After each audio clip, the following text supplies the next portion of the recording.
क्या है आध्यात्म? दर्शन, चिंतन धारा, विद्या या संस्कृति की परंपरागत विरासत। आध्यात्म दर्शन यानी जीवन का शाश्वत सत्य।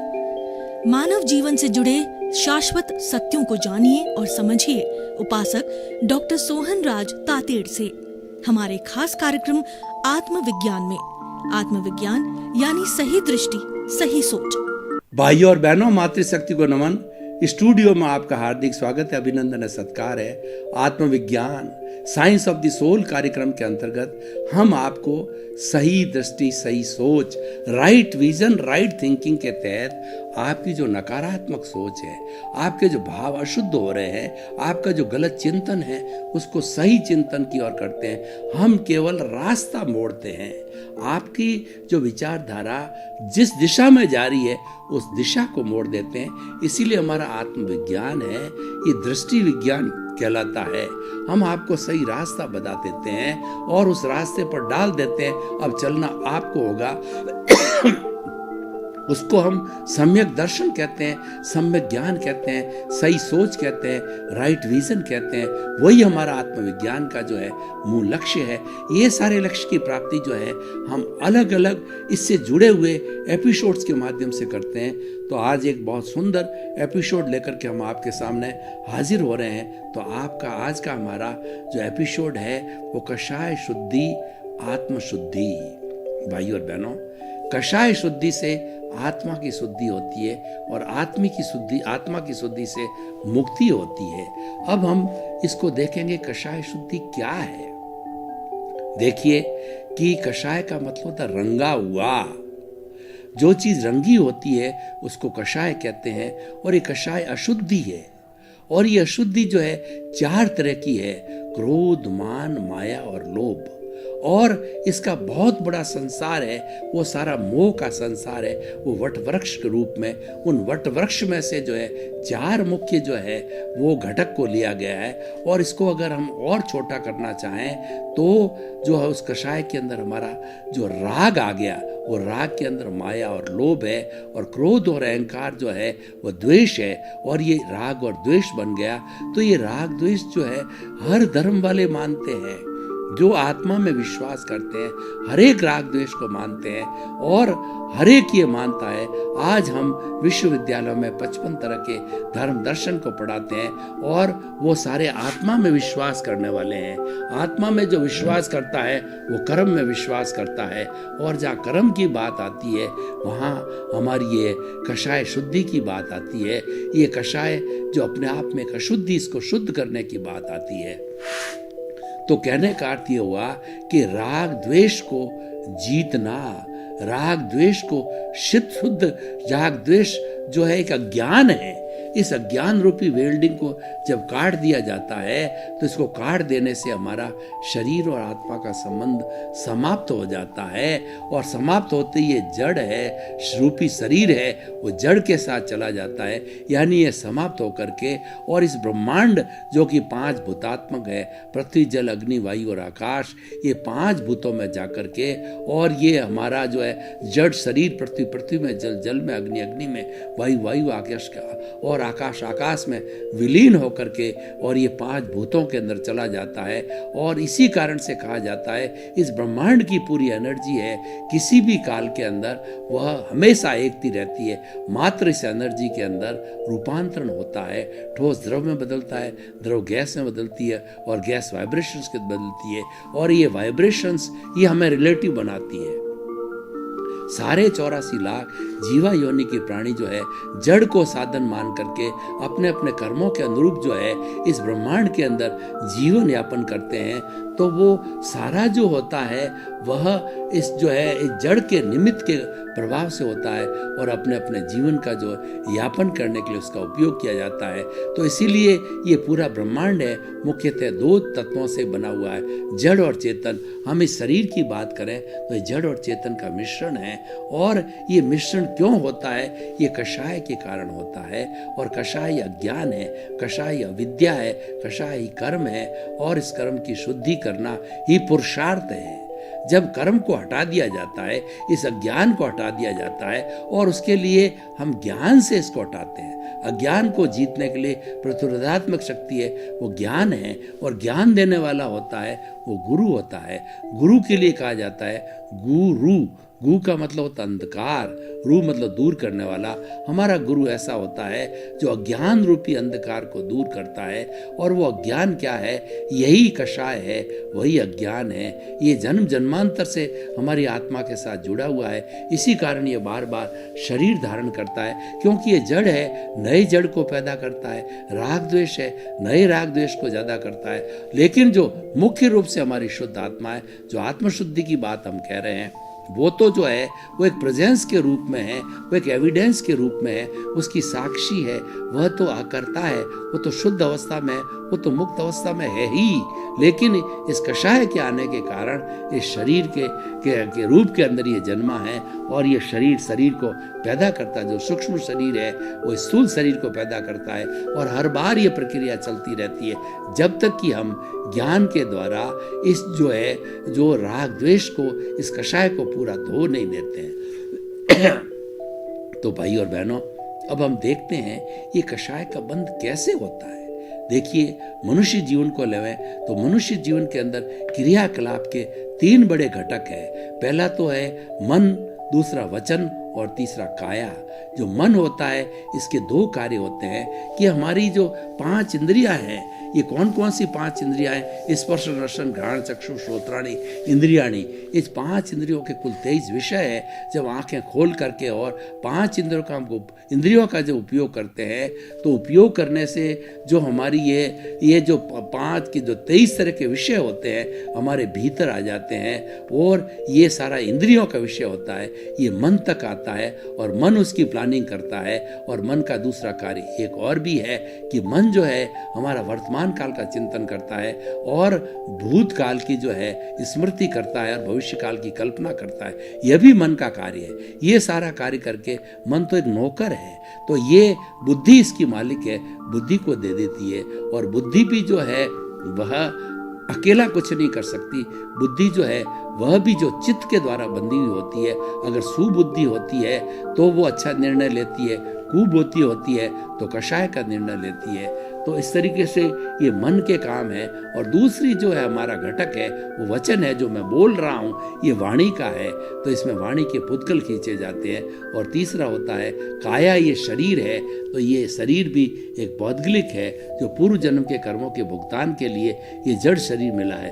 तो भाई और बहनों, मन वचन काया, ये तीनों कोई भी प्रवृत्ति करते हैं तो इस पूरे ब्रह्मांड के अंदर अष्टस्पर्शी और चतुस्पर्शी 2 तरह के जो है परमाणु होते हैं। चतुस्पर्शी होते हैं, वो आंखों से दिखाई नहीं देते हैं, और कोई भी विज्ञान की कितनी भी बड़ी पावरफुल दूरबीन हो, इंस्ट्रूमेंट हो, इन चतुस्पर्शी कर्मों को नहीं देखा जा सकता है।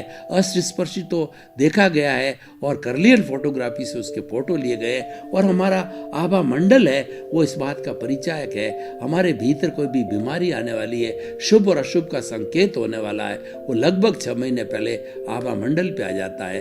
आपने कभी फोटो देखा होगा कि किसी भगवान का, किसी महापुरुष के फोटो के पीछे के अंदर जो पीले रंग का एक घोड़ा होता है, वो हर जीवित प्राणी का आभा मंडल होता है। और लगभग जो है हमारे इस जो है वो इस पूरे सिर के चारों तरफ जो है वह आभा मंडल बन जाता है।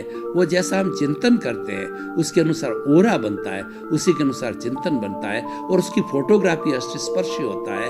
ये तेजस शरीर के कारण होता है, और ये अष्टस्पर्शी होकर के हमको ये मालूम पड़ जाता है कि हमारे भीतर क्या घटित करने वाला होता है। तो ये सारा जो है हम कार्य जो है, ये जो हम चतुस्पर्शी और अष्टस्पर्शी की बात चल पड़ी, तो हमारा ये जो हमारे मन वचन काया है, ये इस ब्रह्मांड में से जो है वो चतुस्पर्शी कर्म परमाणुओं को खींचते हैं। और वो खींच करके और भीतर जो हमारा कषाय यानी कार्बन शरीर है, आत्मा के साथ में एक कार्बन शरीर जुड़ा हुआ है जिसको लिंक शरीर कहते हैं, जिसको कॉजल बॉडी कहते हैं। और ये कॉजल बॉडी इसलिए बनती है कि हमने भवांतर से को इकट्ठा करते आए हैं, हमने जो जो कॉज डाले हैं, एक कॉज को जो है हम जो है एक भाव कर्म बोलते हैं और बहुत से सैकड़ों कॉजेज डाले जाते हैं, उसके समूह को कॉजल बॉडी बोला जाता है। तो ये कॉजल बॉडी जो है वो जन्मांतर से हमारे साथ में चल रही है। और ये क्योंकि ये चतुस्पर्शी है और चतुस्पर्शी होने के कारण ये मासलेस पार्टिकल विज्ञान की भाषा में, इस कारण इसका वजन नहीं है, लेकिन ये सारा पुलिंदा है, जन्मांतर से हमारे साथ में चल रहा है। तो ये कषाय है, ये कषाय को तानता है। तो ये जो हमने मन वचन काया की तीनों की जो प्रवृत्तियां की है, तो वो कषाय जो है वह हमारे भीतर आ जाता है और पूर्व में जमा है, वो कषाय के साथ में मिल जाता है। और ये प्रक्रिया जन्मांतर तक चलती रहती है। अब हम क्या है कि हमने मनुष्य जीवन को प्राप्त किया है, तो मनुष्य जीवन इस सृष्टि का सर्वश्रेष्ठ जीवन है और मनुष्य जीवन को बहुत दुर्लभ माना गया है। हमारी भारतीय संस्कृति के धार्मिक ग्रंथों के अंदर 4 बातें अति दुर्लभ मानी है। पहला तो मानव तन का मिलना, ये दुर्लभ है। दूसरा, मानव तन हमने प्राप्त कर लिया। तो दूसरा है कि जिनवाणी, ईश्वर की वाणी सुनने का मौका मिलना। ऐसे बहुत से मनुष्य हैं जो कि 7 अरब की जनसंख्या के अंदर ईश्वर क्या है उनको पता ही नहीं, ईश्वर की वाणी को सुनने का कभी मौका ही नहीं मिलता है। और तीसरा होता है कि ईश्वर की वाणी सुनने का मौका तो मिला, लेकिन जो है उसके ऊपर विश्वास होना। तो एक तो सुनना अलग बात होती है, श्रद्धा होना अलग बात होती है। जब तक श्रद्धा नहीं होती है हमको फल नहीं मिलता है। तो श्रद्धा से ही फल मिलता है, श्रद्धा ही पकती है, तो श्रद्धा ही फल देती है। तो तीसरी बात श्रद्धा होगी। और चौथी बात है कि उसको जीवन के अंदर उतारना। हमारा जितना जो है वो धार्मिक प्रवृत्ति अच्छाई है, उसको जीवन में उतारना, भगवान की वाणी को हमारे जीवन में उतारना, ये 4 बातें बहुत अति दुर्लभ है। तो हम मनुष्य जीवन के अंदर आए हैं, तो मनुष्य जीवन में हमें कुछ पुरुषार्थ करना है। तो पुरुषार्थ क्या करना है कि हमारा जो कर्म शरीर है वही मेन कारण है। और हमारी भारतीय संस्कृति में बताया गया है कि कारण के बिना कार्य नहीं होता। For every work there is a one reason, without the reason no work can be done. बिना जो है कार्य होता ही नहीं है कारण के। तो इसीलिए ये हमारी कॉजल बॉडी है, ये कारण है। और इस कारण के कारण हम भवांतर में भटकते हैं, हम नए नए जन्म लेते हैं।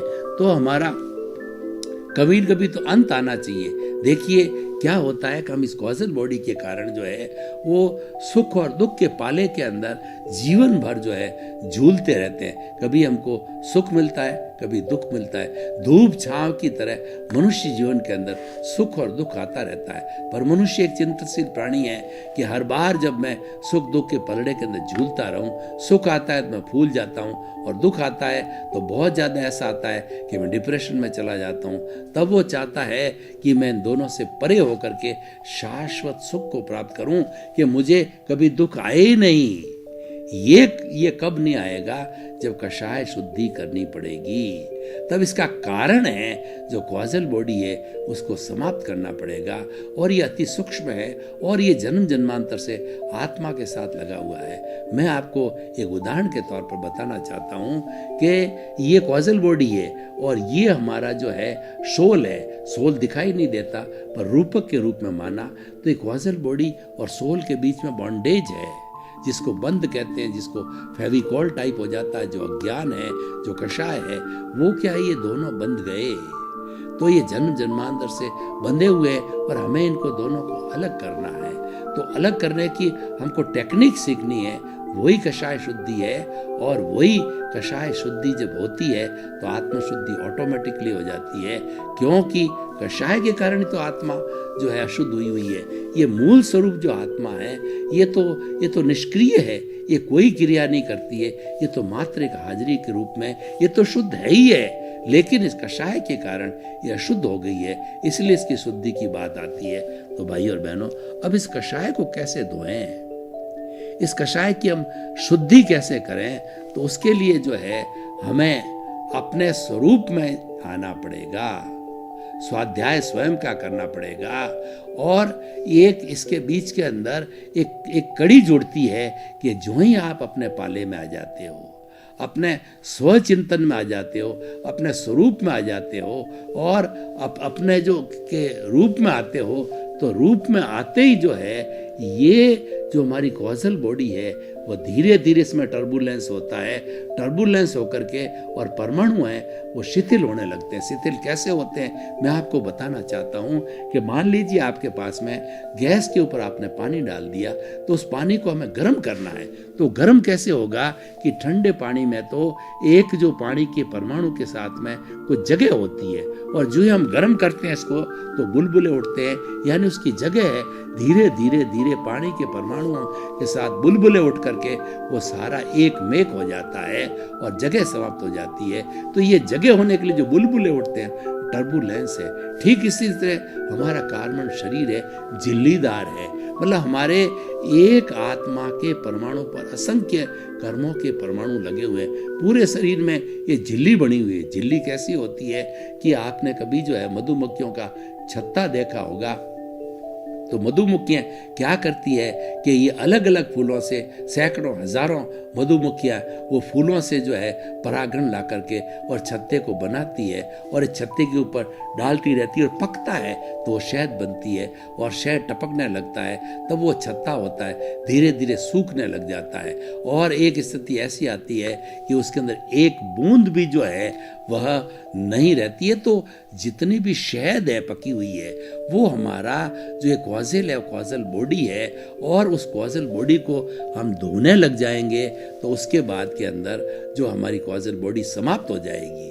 तो इस कॉजल बॉडी को जो धोना है वो निर्जरा कहलाता है। भगवान ने दो तरह के धर्म बताए हैं, एक तो संवर है और निर्जरा है। संवर है वो हमारा जो है वो भीतर आने वाला जो कर्मों का द्वार है उसको हम रोक लेते हैं, यानी कर्म बंधन का कारण राग द्वेष को जब रोक देते हैं तो हमारे भीतर संवर हो जाता है। संवर को हम प्रत्याख्यान कहते हैं। और संवर क्या है कि प्राणी मात्र को दुख न देना, प्राणी मात्र को हम कष्ट न दें, ये सबसे बड़ा संवर है। और जब संवर की साधना करने लग जाते हैं तो हर संवर के साथ में निर्जरा जुड़ी होती है। और निर्जरा का मतलब है कार्बन शरीर की शुद्धि। ज्यों ज्यों कषाय की शुद्धि होती रहती है तो नेचुरली वो छत्ता एक दिन जो है पूरा साफ हो जाता है। और जो ही साफ हो गया तो आत्मा तो शुद्ध अवस्था में पहले ही थी, अभी नया कुछ नहीं, ये अटका रहा था तो ये समाप्त हो गया तो फिर ये अटकती नहीं है, ये सिद्ध बुद्ध और मुक्त हो जाती है। तो भाई और बहनों, हम एक सिस्टम को बनाते हैं कि किस तरीके से कषाय की शुद्धि करें। हमने जो है बहुत बड़ा सिद्धांत तो दे दिया कि कषाय की शुद्धि से आत्मा की शुद्धि होती है, परंतु कषाय की शुद्धि के लिए प्रयोग क्या किया जाना चाहिए, उसके प्रयोग करने के लिए हमारे पास में 3-4 टूल है, उसकी हम व्याख्या करते हैं। पहले तो सामायिक का मतलब ये सारे दोष है, जो कषाय है वो सारे दोष है, और ये कर्मों के रूप में पिछले जन्म के अंदर जो कॉजेज डाले थे वो आज जो है इस कर्म शरीर के रूप के अंदर द्रव्य कर्म के रूप में आया, कषाय के रूप में आया है, और वो 8 कर्म और 148 प्रकृतियों के रूप के अंदर आया है। तो हमें जो है इसकी शुद्धिकरण करने के लिए वही आज हमारा विषय है। तो सबसे पहले हम देखते हैं कि ये जो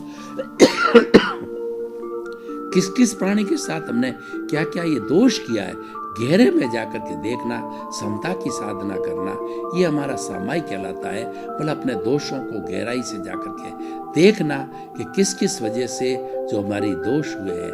उसके बाद में दूसरा शुद्धिकरण का जो मंत्र है वह है कि हमारा आलोचना, यानी आपने गहरे में जाकर के तो देख लिया कि ये जो दोष मेरे ही किए हुए हैं, अब उसको स्वीकार करो कि ये दोष मेरे किए गए हैं, क्योंकि उसकी आलोचना और स्वीकार के बिना शुद्धिकरण नहीं होता है। ये आत्मा का नियम होता है कि आप जो दोष सेवन करते हो उसको स्वीकार नहीं करोगे तब तक उसकी शुद्धि कन्फेस करो, उसकी शुद्धि नहीं है तो हम ये आलोचना करते हैं। और तीसरा प्रतिक्रमण होता है। प्रतिक्रमण है वो अनंत अनंत इस जो है हमारे दोषों को धोने का एक साबुन है कि हम जो 84 लाख जीवा योनि के प्राणियों को शुद्ध अंतःकरण से जो है ये भावना पाते हैं कि मेरे द्वारा गलती हो गई, अनजान रूप में हो गई, और मैं बालक के रूप में शुद्ध हृदय से जो आपसे क्षमा मांगता हूँ, मुझे माफ़ करो, माफ़ करो, माफ़ करो। और अव्ययवाद आत्माएं किसी को कष्ट नहीं देती।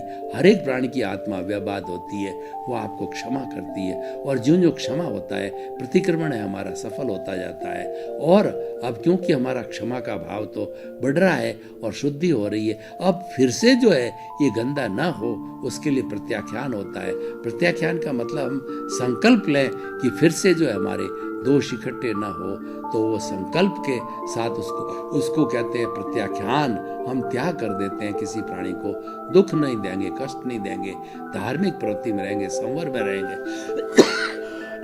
संभाव में रहेंगे, 5 आज्ञा में रहेंगे।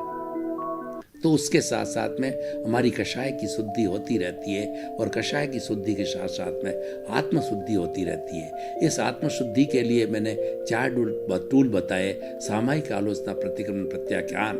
इसका एक बहुत बड़ा सूत्र और भी 5 आज्ञा का है। 5 आज्ञा एक ऐसा निचोड़ है कि 5 आज्ञा ही जो हमारे आगम है, 5 आज्ञा भगवान राम है, 5 आज्ञा भगवान कृष्ण है, और 5 आज्ञा सिमंदर स्वामी है, और 5 आज्ञा 24 तीर्थंकर है। उसका पालन करो तो आपकी संपूर्ण रूप से जो है वो कषाय शुद्धि हो जाएगी, यानी संपूर्ण रूप से आपकी आत्मा शुद्ध हो जाएगी और आप सिद्ध, बुद्ध और मुक्त बन सकते हैं। वो 5 आज्ञा क्या है वो समझना बहुत जरूरी है। पहली आज्ञा रिलेटिव है, यानी 84 लाख जीवा योनि के जो भी प्राणी है, पेड़ है, पौधे है, गाय है, भैंस है, बिल्ली है, और नरगति, तिरंज गति, मनुष्य गति, देवगति, एकेंद्रिय, द्वेंद्रिय, त्रिंद्रिय, चतुरेंद्र, पंचेंद्रिय, इन सब का जो शरीर मिला हुआ जीवित प्राणी का वो रिलेटिव है। उसको रिलेटिव मानना, उसको मानना कि नामधारी है। जैसे कि मैं सोहन राज हूँ, तो सोहन राज का शरीर है, वो सोहन राज के नाम से नामधारी है, देहधारी है। और ये जो एक पैकिंग है, इसकी चमड़ी को जब हटाया जाए, इसके भीतर जो बदबू मिलेगी, तो इसको पैकिंग रूप में मानना है। ये रिलेटिव है, क्योंकि हमारा सारा जीवन रिलेटिव है। सभी हम जो है इस पैकिंग रूप में जो है रिलेटिव होकर के संसार को बनाते हैं। दूसरा रियल है, लेकिन इस रिलेटिव के भीतर क्या है जो कि इस रिलेटिव को चला रहा है, वो रियल है, वो प्रभु है। उसका हमें चिंतन करना चाहिए कि 84 लाख जीवा योनि प्राणियों के भीतर विराजमान शुद्ध आत्मा भगवान को मैं जो है वो शुद्ध आत्मा भगवान को निर्दोष दर्शन को नमन करता हूँ। और हर जीवित प्राणी के अंदर वही आत्मा है जो राम में है, कृष्ण में, आप में, मेरे में, महावीर में, सिमंदर स्वामी में। उसमें मूल आत्मा में कोई फर्क नहीं है। सो फर्म है, फर्क है वो रिलेटिव का है। फर्क है जो अलग अलग कर्मों के अनुरूप जो शरीर मिला है, क्योंकि हर एक के कॉज अलग है। हर एक का जो है कॉज अलग होने के कारण उसके द्रव्य कर्म अलग है, तो हर एक को अलग अलग शरीर मिला है। तो इस तरीके से भाई और बहनों, ये जो है हम ये आपको ये बताना चाहते हैं कि ये जो हमारा दूसरी आज्ञा हो गई। तीसरी आज्ञा क्या है कि सृष्टि को चलाने वाला कौन है? इस पूरी सृष्टि को, पूरे ब्रह्मांड को चलाने वाला वो है साइंटिफिक सर्कमस्टेंशियल एविडेंसेज है, और ये कुदरत है। ये कुदरती रचना से चलता है, कुदरती कानून से चलता है, यही करता है। भाई और बहनों, आपका बहुत बहुत धन्यवाद। आप हमारा आत्मविज्ञान कार्यक्रम बराबर देख रहे हो और देखते रहिए। इसमें बहुत सफलता के सूत्र मिलेंगे, आपके जीवन का निर्माण होगा, आपको ऐसे कैसे टिप्स मिलेंगे। अगर आप एक भी टिप को धारण कर लेंगे, एक भी जो है हमारी शिक्षा को धारण कर लेंगे, तो आपका जीवन धन्यवाद हो जाएगा। ये जीवन को धन्य बनाने के लिए, मानव जीवन की सार्थकता के लिए आत्मविज्ञान कार्यक्रम रखा हुआ है। तो सर्वे भवन्तु सुखिनः, सर्वे भवन्तु निरामया। आपका जीवन आनंदमय हो, मंगलमय हो, सुखमय हो, धर्ममय हो, और शतायु होकर के आप समाज का परोपकार करें, समाज की सेवा करें। आत्मविज्ञान में आत्मविज्ञान यानी सही दृष्टि, सही सोच।